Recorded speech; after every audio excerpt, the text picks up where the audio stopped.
आप लोगों का शुक्रिया अदा करूंगी कि आप लोग हम लोग का इंटरव्यू के लिए हम लोगों ने बुलाया और आप लोग यहाँ पर इतने कम समय में आए। और यहाँ के मेरे वार्ड की पूरी जनता का भी मैं शुक्रिया अदा करूंगी जो बहुत देर से बेचारे आके यहाँ पे हमारे लिए खड़े हैं। और उसके बाद आपने जो कहा महिलाओं के लिए, मैं मेरी सोच यही है शुरू से कि महिला जो होती है एक महिला को ही सपोर्ट कर सकती है। लेकिन आज जब से मैं अपना होश संभाली हूँ, जब तक तो लेडीज़ और जेंट्स जीत के आते ही थे, लेकिन जब से 50% आरक्षण हुआ है, लेकिन महिला तो चुन के जाती है लेकिन महिला नज़र नहीं आती। तो मैं यहाँ अपने वार्ड नंबर 5 की पूरी जनता से ये अपील करूँगी कि जो इससे पहले नगर सेवक चुन के गए थे 2 लेडीज़ थी, लेकिन आज तक किसी ने मेरे ख्याल से किसी को नाम भी नहीं मालूम होगा, ना कोई देखा होगा। इस तरीके से हमारे वार्ड के लोगों ने अंधा विश्वास करके उनको चुन कर भेजा, इसलिए ये महासभा में जाके हमारे लोगों का काम करेंगे और हमारे जो भी तकलीफ़ है वो उसको आवाज़ उठाएंगे। लेकिन ऐसा ना होते हुए हमारा पूरा वार्ड नंबर 5 में सब अपना अपना एरिया बांट लिए और उसके बाद जो हमारा एरिया है कसाईबाड़ा, बागे फिरदौस, ये सब जो एरिया पट्टा पड़ता है, ये पट्टे में जो भी कोई काम के लिए जाता था या कोई भी बोलता था ये तकलीफ़ है तो ये कहा जाता था कि वो मेरा वार्ड नहीं है। इसलिए हमारे लोग यहाँ पे सभी लोग एक ही वार्ड नंबर 5 के ही होंगे शायद। ये सभी लोग इतना परेशान थे कि क्या करें। हमसे जितना हो सका हमने किया, जितना हुआ हम दूसरों के आगे गए, हाथ जोड़ के उनसे निधि मांगी, उनसे लाए, जो भी मुझसे हो सका मैंने किया। और मैं यही चाहूँगी मेरे वार्ड नंबर 5 की जनता से, महिलाओं से, कि खुदा के वास्ते जो भी महिला आपके सामने, 2 महिला है 2 जेंट्स है, जो भी आपके सामने वोट मांगे आते हैं, सबसे पहले आप पूछो कि आप हमारे लिए क्या किए थे और क्या करेंगे, उससे सवाल करो। और दूसरा मैं ये कहूँगी कि वार्ड में महिला 50% आरक्षण क्यों है? 50% आरक्षण इसलिए किया गया है, बहुत हमारी माँ बहनें पर्दानशी हैं जो मर्दों के सामने नहीं जाती हैं। वो अपने सुख दुख को, अपनी हर बात को कैसे, कोई अपनी जो तकलीफ़ हुई है, जो तकलीफ़ है उनके घर में कोई मर्द घर में काम पे गया है, घर में कोई नहीं है, कुछ मामला हो गया है, वो किसी मर्द के पास कैसे जाके बात करेगी? अगर हम जैसे लोगों को चुन के भेजेंगे तो एक औरत का दर्द एक औरत ही समझ सकती है। इसलिए मैं चाहूँगी एक ऐसी महिला चुन के दे।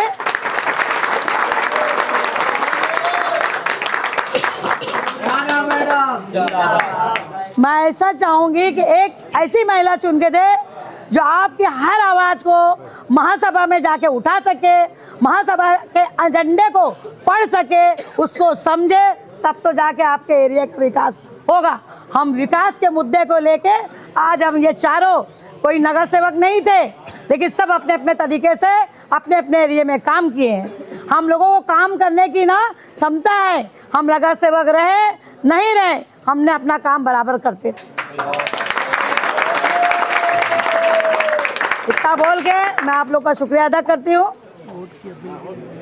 अरे एक थोड़ा सा हाँ वो करना बाद में काट। मैं मेरी वार्ड के 5 नंबर वार्ड के तमाम मेरे माँ बहनें, मैं इसी वार्ड की बेटी भी हूँ, इसी वार्ड की बहन भी हूँ, इसी वार्ड की बहू भी हूँ। मैं आप लोगों से सभी से अपील करूँगी कि आप सभी लोग जानते हैं मेरे पर कितना बड़ा दुख हुआ है कि मेरे साथ क्या अंजाम कांग्रेस पार्टी ने किया। बहुत मुझे तकलीफ़ हुई थी, मैं पार्टी छोड़ना नहीं चाहती थी, लेकिन मेरे वार्ड के लोगों ने कहा नहीं मैडम आपने इतनी मेहनत की, आपको लड़ना होगा। तो क्यों ना मैं सोची एक सिंबल, हम एक ऐसे लीडर को चुने जो हर जात धर्म को लेके चलता है। इसलिए मैंने MIM पार्टी को चुना और मैं असदुद्दीन अवैसी साहब का, इम्तियाज़ जलील साहब का और यहाँ के जो अफसर साहब हैं और इमरान शेख साहब का मैं शुक्रिया अदा करती हूँ कि उन लोगों ने हम लोगों को टिकट दिया, आज आपके सामने बैठ के बात करने का मौका दिया। और मैं सबसे हाथ जोड़ के यही कहूँगी कि अब की बार ये पैनल को पूरी तरीके से, पूरी ताकत से, पूरे पैनल चलाकर पतंग की निशानी को वोट देकर, ज़्यादा से ज़्यादा से वोट देकर कामयाब बनाएं। का शुक्रिया अदा करता हूं और मेरे वार्ड के तमामी लोगों को आपके माध्यम से अस्सलाम वालेकुम व रहमतुल्लाहि व बरकातहू। संदीप भाई, आपने सवाल किया, क्या सवाल था आपका? जनता आपको वोट क्यों दे? जनता मेरे पीछे बहुत उम्मीद लगाई है कि कई सालों से हमारे वार्ड में ना नगर सेवक नहीं है। 2007 से अभी तक का हमारे वार्ड में कोई नगर सेवक है ही नहीं।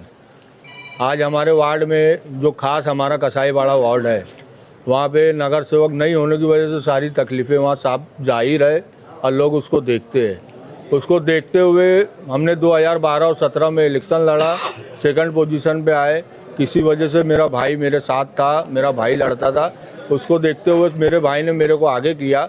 और मेरे भाई का सपना पूरा करने में मतदाताओं से वो बोलूँगा कि जो तुम्हारे वार्ड की जो तुम्हारी उम्मीदें थी, उसको ऊपर इंशाल्लाह मैं पूरी खरा उतरूँगा और तुम्हारे काम को अंजाम दूंगा। और जो भी वार्ड में काम नहीं हुए आज तक, रोड को लेके, गटर को लेके, जो गंदगी आज खास मेरे एरिए में है, इंशाल्लाह वो सब तकलीफ़ों मैं दूर करूंगा। और आप लोगों से उम्मीद करूंगा MIM का आप सपोर्ट करो, हम हमारे पैनल को लीड से इंशाल्लाह कामयाबी दिलाने की कोशिश करो। और 2 बार से आप ट्राई कर रहे हैं, पूछना 2 बार से आप ट्राई कर रहे हैं, लेकिन जैसे कि आपने कहा कि मौका नहीं मिला। हाँ, तो अगर मौका नहीं भी मिला तो जो कैंडिडेट पहले थे, क्या उनके साथ मिलकर आपने कोशिश की कि अपने वार्ड को बेहतर बनाया जाए? मसला ऐसा था कि उबैद भाई कैंडिडेट कोई है ही नहीं 20 साल से। 2007 के बाद से जो हमारे वार्ड, जो हमारा पास पर्सनल कुरैश नगर वार्ड जो है, वहाँ पे कोई कैंडिडेट था ही नहीं। जो भी मेहनत हमसे हुई हमारे भाई के साथ और मोहल्ले वाले लोग मिल के जितने भी काम थे, हमारे से जितनी कोशिशें होती थी वो करते आए और अभी तक करते आए। तो वहाँ पे कोई नगर सेवक है ही नहीं। जो 2 नगर सेवक, 3 नगर सेवक 17 में जीत के आए थे, उन लोगों से हमने जो भी मदद मांगी, जो भी कराना था, उन्होंने कुछ किया, कुछ नहीं किया। बहुत सा फ़ायदा भी दिए, बहुत सा नुकसान भी दिए। तो इन सब चीज़ों को देखते हुए हमने ये कोशिश की, हमने ये मन बनाया कि जब तक अपने वार्ड में हम खुद ही नहीं कुछ कर सकते हैं तो बाहर का आदमी नहीं करेगा। तो हमारे वार्ड की जनता ने हमको सपोर्ट दिया, सहयोग दिया, तो हम कैंपेनिंग के लिए आगे बढ़े हैं, इलेक्शन कॉन्टेस्ट कर रहे हैं। इंशाल्लाह अगर हम इलेक्शन जीतते हैं तो हमारे लोगों की उम्मीद को नाउम्मीद ना होने दिया जाएगा।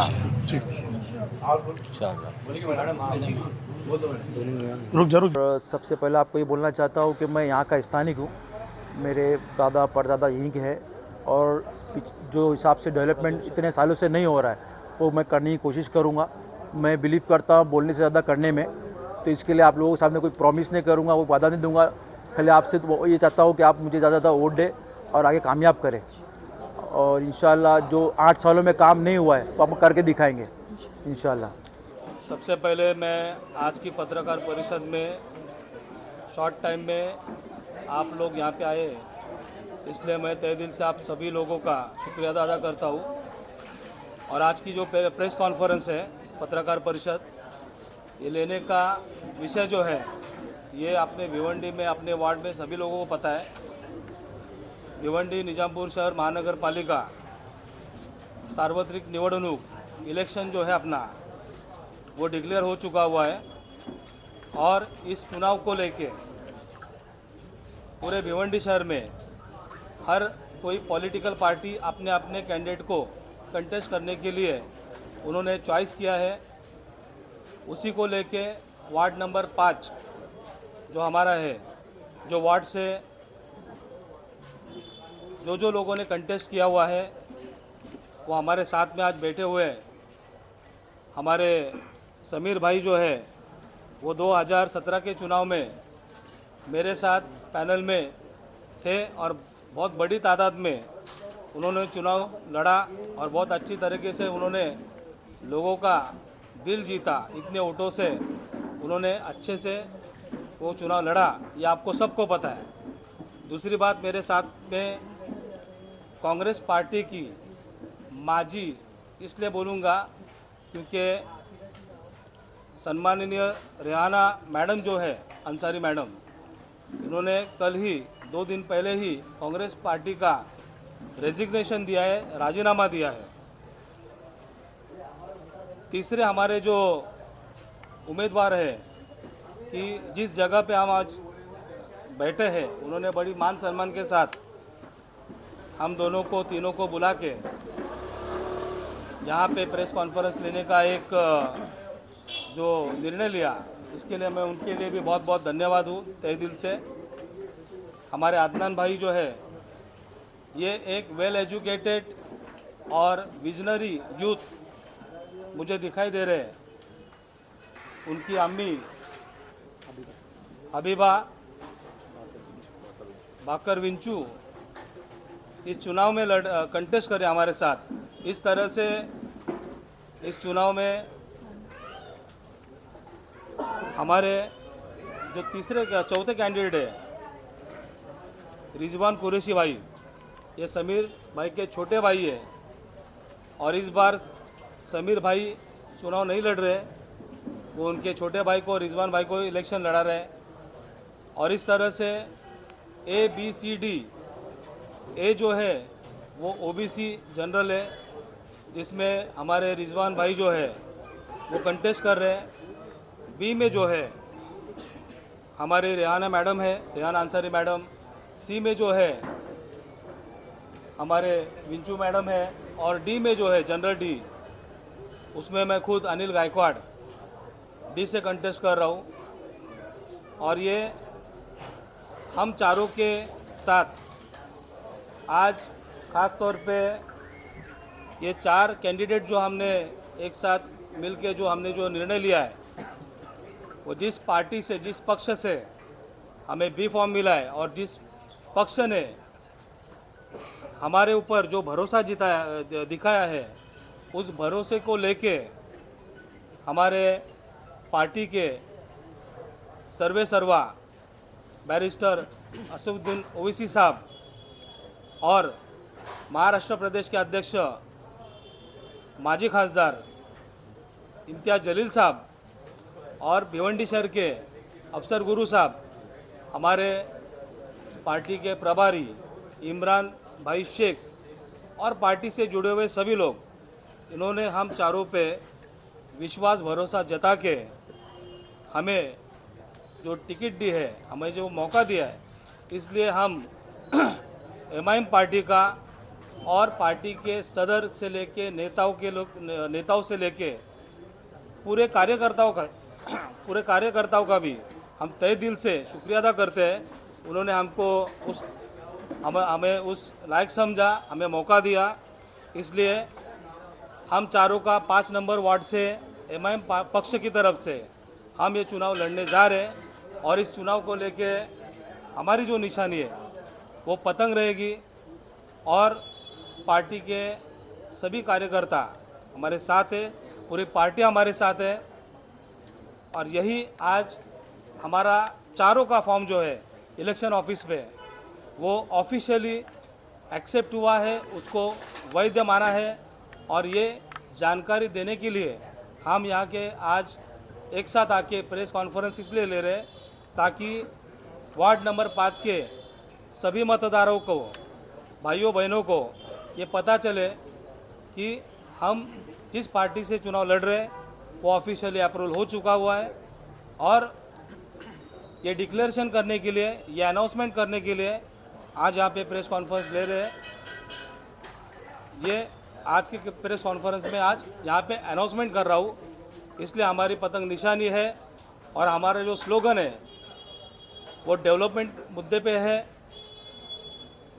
ये मैं आपको इस पत्रकार परिषद में बताना चाहता हूँ। चुनावी एजेंडा क्या है आपका? देखा जाए वार्ड नंबर 5 में विकास के बहुत से ऐसे काम जो पेंडिंग पड़े हैं, तो आप लोगों ने क्या मन बनाया है कि कहाँ से शुरुआत करेंगे अगर आपकी देखिए, ऐसा है कि हम सिर्फ और सिर्फ विकास को मुद्दे को लेके हम चुनाव लड़ रहे हैं। आज हम जितने भी यहाँ पे कैंडिडेट हैं, इसमें हम जो 3 कैंडिडेट हैं, हम तीनों कैंडिडेट रिजवान भाई, समीर भाई, रेहाना मैडम, हम ये वार्ड से ऑलरेडी इलेक्शन कंटेस्ट कर चुके हुए हैं।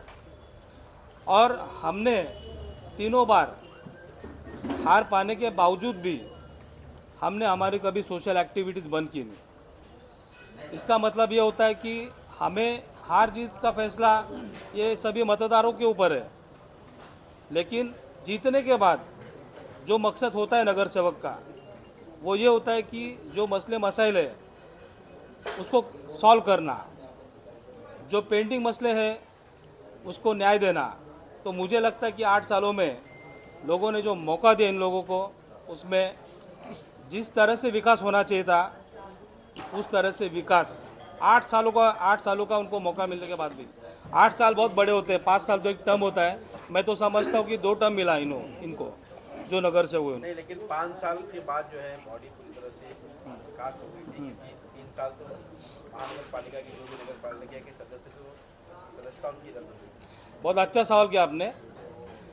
अगर मैं बहुत गहराई से बोलूं तो नगर सेवक एक ऐसा एक सोशल वर्कर होता है, उसको एक पावर रहती है। तो इसका मतलब यही हुआ ना कि नगर सेवक होने के बाद 5 साल में कुछ किए नहीं तो 3 साल में कैसे काम करेंगे। मेरा ये सवाल है कि पिछले 5 सालों में जिस तरह से काम होना चाहिए, मैं ये नहीं बोलूँगा किसी ने कुछ नहीं किया। मेरा ये किसी के ऊपर एलिगेशन बिल्कुल नहीं है कि जो सम्माननीय नगर सेवक इस वार्ड के थे उन्होंने कुछ काम नहीं किया, ये मेरा बोलना गलत होगा, बिल्कुल गलत होगा। लेकिन मेरा ये सवाल है कि जिस तरह से काम होना चाहिए था 5 सालों में वो काम उन्होंने अंजाम नहीं दिया है। और जो आपने अभी सवाल किया है कि 3 सालों में एडमिनिस्ट्रेशन था, प्रशासक था, ठीक है ना। अपना स्थानिक स्वराज्य संस्था जो भिवंडी म्यूनसिपल कॉरपोरेशन है वो आती है स्टेट गवर्नमेंट के अंडर में। तो बॉडी डिसॉल्व हुई, एडमिनिस्ट्रेशन यहाँ पे था, कमिश्नर तो बैठे थे, प्रशासक तो बैठे थे, बरोबर है, लेकिन स्टेट गवर्नमेंट तो थी ना। अगर जो कॉरपोरेटर्स ये कहते हैं कि महानगर पालिका में फंड्स नहीं है तो उनका काम क्या है? स्टेट गवर्नमेंट के पास जाके अप्रोच होके वहाँ से अप्रूवल लेना, वहाँ पे जाना। अगर वहाँ तक जाके ये लोग अगर अप्रूवल नहीं ले सकते फंड्स के लिए मांग देखिए, अगर कोई काम के लिए अगर मांग ही नहीं होगी तो फंड आएगा कहाँ से? अगर ये लोग यही तक अगर सीमित रहेंगे तो मुझे लगता है कल मैं भी क्यों ना हूँ, अगर मैं नगर सेवक होता और मैं भी अगर ऐसे एडमिनिस्ट्रेशन है, प्रशासक है, बॉडी डिसॉल्व हुई है, ये कहकर मैं अगर शांत बैठता तो जाहिर सी बात है मैं भी गलत होता। तो फंड्स लाने की जो ताकत रखता है, निधि लाने की जो ताकत रखता है वही काम कर सकता है। और वो ताकत नहीं कहूँगा, वो स्किल, वो अप्रोच, उतना इन्फ्लुएंस मेरे पास है। और ये मैं बहुत जिम्मेदारी के साथ कहता हूँ कि वो मैं लाने की हिम्मत और मेरा इन्फ्लुएंस रखता हूँ, लेकिन उसके लिए मुझे मौका तो मिलना चाहिए। अनिल भाई, कैंडिडेट इलेक्शन लड़ने के लिए किसी भी पार्टी में जा रहे हैं, ये पिछले कुछ दिनों में देखा जा रहा है। एमआईएम ने आप चारों को टिकट दिया, वो टिकट देने का क्राइटेरिया क्या था? देखिए, बहुत अच्छा सवाल किया आपने कि एमआईएम पार्टी में सबसे मैंने आपको बता दिया कि हम लोग सभी शुक्रगुजार हैं उनका। बिल्कुल सोच समझ के उन्होंने टिकट दिया है। आज जैसे कि मैं अनिल गायकवाड़, मैं जिस समाज से आता हूँ, दलित समाज से आता हूँ मैं, आज प्रदेश अध्यक्ष जी ने और पार्टी के जिम्मेदार लोगों ने ये देखा। आज मैं कांग्रेस पार्टी में भी मैंने अप्रोच किया था, मुझे टिकट नहीं दिया। क्यों नहीं दिया? कहना चाहते हैं कि दूसरी पार्टी को अप्रोच किया, वहाँ टिकट नहीं दिया, इसके लिए आप नहीं बताता हूँ ना मैं, बिल्कुल ना। ऐसा है कि मुझे हर एक की कोई ना कोई चॉइस होती है। मैं सेक्युलर सोच का हूँ, मैं सेक्युलर सोच को लेके आज भिवंडी में या देश में कांग्रेस पार्टी को सेक्युलर चेहरा कहा जाता है, सेक्युलर पार्टी कही जाती है। इसलिए बिल्कुल मैं ओपनली कहना चाहता हूँ, मैं गया, मैं यहाँ पे कुछ छिपाना नहीं चाहता हूँ। या रियाना मैडम जी भी है या जो भी है, आप सबसे सवाल कर सकते हैं। तो हमने विकास के मुद्दे को लेके सेक्युलर सोच लेके हम लोग गए। वहाँ पे क्यों दिया नहीं, क्यों नहीं, उनको जाके सवाल कीजिए। उसके बाद अगर मुझे ये दिखाई दिया कि मेरे पास एक अच्छा विजनरी नेता कि जो हर समाज को लेके चलता है, जिनका स्लोगन ही जय भीम और जय मीम है, ये स्लोगन जो लोग लेके चलते, तो मुझे बिल्कुल ये लगा कि नहीं, मुझे इस पार्टी के लिए अप्रोच होना चाहिए। और ऐसा नहीं कि उनके पास कैंडिडेट नहीं थे, उनके पास बिल्कुल कैंडिडेट थे, उनके पार्टी के कैंडिडेट थे, लेकिन उन्होंने एनालिसिस किया कि भाई ये जो कैंडिडेट अप्रोच हुए ये इस वार्ड से ऑलरेडी इलेक्शन कंटेस्ट कर चुके हुए हैं, और मैं हूँ, समीर भाई मैडम है, ये ऑलरेडी बड़ी, हम लोग तो सेकंड पोजीशन पे आके रुके थे पिछली बार, तो उन्होंने भी वो एनालिसिस किया। ऐसा नहीं कि हम गए और हमें टिकट मिला, हमारे कुछ बैकग्राउंड, हमारे कुछ परफॉर्मेंस को लेके उन्होंने हमें टिकट दिया है। और ऐसा है कि अगर उन्होंने टिकट दिया है तो जाहिर सी बात है ये कोई छोटा इलेक्शन नहीं है, ये एक मिनी आमदार का इलेक्शन है। अगर चाहते तो हम इंडिपेंडेंट भी लड़ सकते थे, लेकिन ये इलेक्शन में जो निशानी है वो बहुत अहम चीज़ है, और इसीलिए एक अच्छा चिन्ह लेके हमको एक पार्टी का सपोर्ट मिला। किसी भी पार्टी का एक सपोर्ट रहना बहुत ज़रूरी होता है, और असदुद्दीन ओवैसी साहब का जो हर समाज को लेके जो विज़न है कि हर समाज को लेके चल रहे हैं। भले कुछ लोग बोलते हैं कि ये मुस्लिम से कंसर्न एक पार्टी है, तो मेरी ये सोच बिल्कुल नहीं है। मैं पूरी तरह से सहमत हूँ, पार्टी का जो विज़न है, पार्टी का जो तत्व है, प्रिंसिपल है, वो हर समाज को लेके है। और उन्होंने मुझे एक दलित समाज का होने के समझ के ही मुझे उन्होंने चुना है। मतदाताओं से क्या अपील करना चाहेंगे? बिल्कुल, अभी मतदारों से मैं हाथ जोड़ के विनती करके हम चारों लोग एक ही कहना चाहेंगे कि 8 सालों में क्योंकि पिछली बार मतदारों ने जिनको भी मौका दिया वो मौका उन्होंने दिया है, इसलिए मतदारों का जो भी निर्णय था वो हमने एक्सेप्ट किया। लेकिन अगर 8 सालों में, पिछले 8 सालों में अगर मतदार अपने अपने वार्ड के नगर सेवकों के साथ उनके कामों से अगर सहमत है, तो मैं बिल्कुल बोलूँगा कि उन्होंने अभी भी इस आने वाले चुनाव में उनको ही वोट दे।